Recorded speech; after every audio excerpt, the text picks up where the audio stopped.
almost a year, former US Army soldier John McIntyre was a foreign mercenary in Ukraine. Donetsk, me and all the boys. Say what's up, y'all.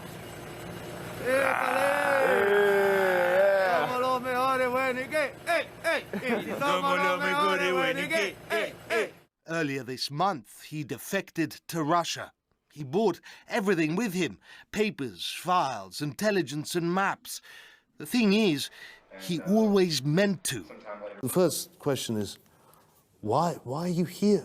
I mean... Well, it's the reason I came to Ukraine in the first place. You know, I'm a communist, I'm an anti-fascist, and we have to fight fascism everywhere, you know. So when I came to Ukraine, I knew that I would try to get as much information as I could about, you know, anything that'd be helpful, and defect across lines. The problem is when I was in Kharkov, I was going to swim across, and I found out they had snipers in position. So if anybody, and actually found out that the snipers were for defectors, not for actually protection. They were actually, anybody that tried to defect, they would shoot them, you know. Since March 2022, John served in Ukraine's Foreign Legion and Nationalist Battalion Karpatskaya Sech.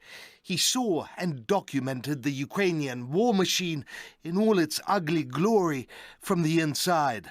He became part of it. God bless Ukraine, God bless America, but you, Russia. You, Russia. It's Russian. Russia. Can I step on this? Slava Ukraini. Героям слава. It's Russia. Russia. As time went on, you know, I had to become more nationalistic, more Nazistic, you know, doing... Does that explain the videos where you were like, Putin and... Yeah, of course. It's part of it to maintain my cover, because I got to become them. You know what I mean? If I'm going to be with them, I got to become them, you know, and doing the, you know, Hitler salute, stepping on Russian flags, everything. Oh, yeah! Karpatskaya Siege, baby. Slava Ukraina. Героям слава. Slava, slava, slava. Yeah. When I first came, I kind of expected they wouldn't be that big of a problem. Like, I kind of, you know, assumed that it was just like I didn't think there was actually that many, but when I came, I was really surprised. It was everybody have, you know, tattoos and Nazi symbolism. Sometime later on my Facebook page, I had pictures of Che Guevara and the Soviet Union, and I got questioned for having communist views, and I had to think quick on my feet, you know, and I just told him, I said, hey, I'm an anti-fascist. I'm here to fight Russian imperialism and the Nazis and this and that. And they said, no, the Russians aren't the Nazis, we're the Nazis. And who said this? Who said this? It was just some guys from Croatia or Czech. I can't remember what they were. But these are foreigners as well? Foreigners, yeah, foreigners. The proliferation and dominance of Nazi ideology, from swastikas to SS emblems, is well documented and studiously ignored by Western states and media. And we're supporting these guys, and these are supposed to be our ally, and we want to put them in NATO with us, and they can't even follow Geneva Convention, and they're supposed to be our friends. You know, like, this would never fly in America. The United States would never stand for this. Our whole country is literally burning in front of our eyes, and we're spending $500 million for these Nazis, billions of dollars for a Nazi government.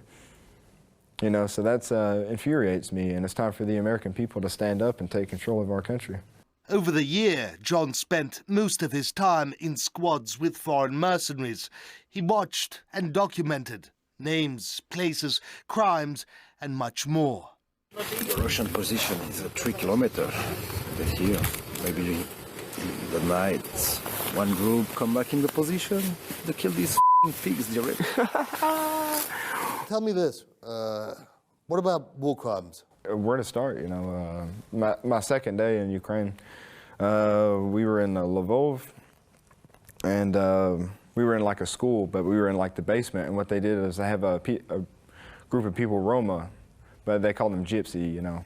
And what they did is they take the refugees and put them above us and the soldiers below. That way, if they bombed a school, they'd say, look, they bombed a school full of refugees. And this is a common practice in Donetsk, Kharkov, We occupy civilian houses next to houses that people are still living in. That way, if they bomb and kill civilians, they bring in a news crew and they say, look, this house, they blew up and they killed these civilians. But what the camera doesn't show you is to the left and to the right is a house is filled with military, you know. Of course, I haven't seen this in person, thank God, but I know that a lot of captured Russian soldiers, they'll take and they'll cut the genitalia with the knives and everything, and cut their stomachs open and slit their throats, cut their heads off and stuff like this, you know.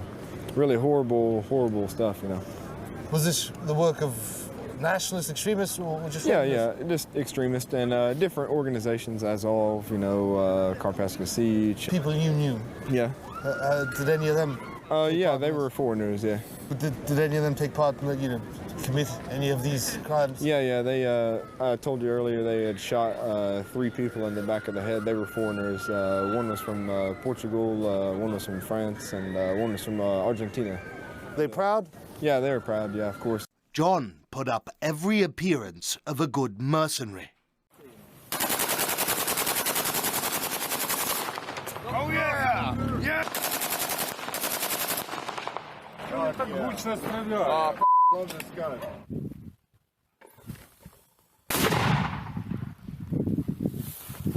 Yeah. John came prepared.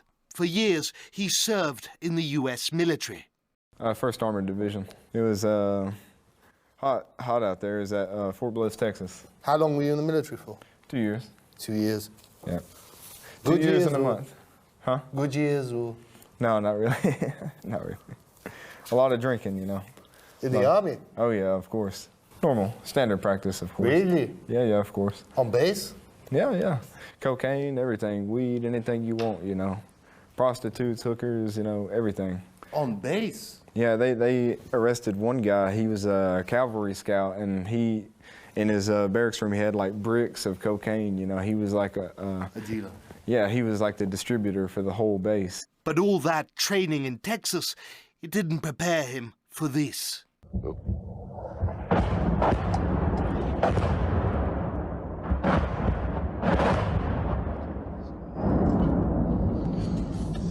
God, that was close. We're northwest of Severodonetsk. We are getting nailed, dude. We are getting nailed bad. We just had a massive casualty event. Just in the last 30 minutes, I've had like 10 close calls today. Dude, like we are getting nailed. It's too much for me, dude. This Donbass, dude. This war, man, in general, ain't no joke, dude. People are getting ate the up left and right, but I should have went to college. I've had a lot of moments where I'm like, oh my God, this is stupid, you know, what the hell am I doing, you know? But it had to be done because, you know, the Ukrainian government and Nazis that control the government and control the population, you know, the things they're doing in Ukraine to the Russian people, they need to be talked about, you know, they need to be stopped, and we've got to fight Nazism everywhere we go, even in America. John documented everything. It was in his phone, his head, and in the papers he brought along. When you came over, you said you were a spy. Did you hand over, for example, like bases and stuff, at least? Yeah, to of relevant course. Intelligence agencies? Of course, everything from the command structure to names, you know, weaponry, everything. And I was successful in that, you know. More than successful. John also testified about how deep U.S. involvement in this conflict is. There has been a U.S. participation in the war. When I was in the International Legion, there was he was like a military intelligence officer from the Navy. From and the he, U.S. Navy? Yeah, and he had, well, he was in the Foreign Legion. And he had a satellite phone and a computer provided by the CIA. And every day he would call his contacts and he would get information about the positions, troop movements, and so on and so forth. And Do you remember his name? yeah. What was it?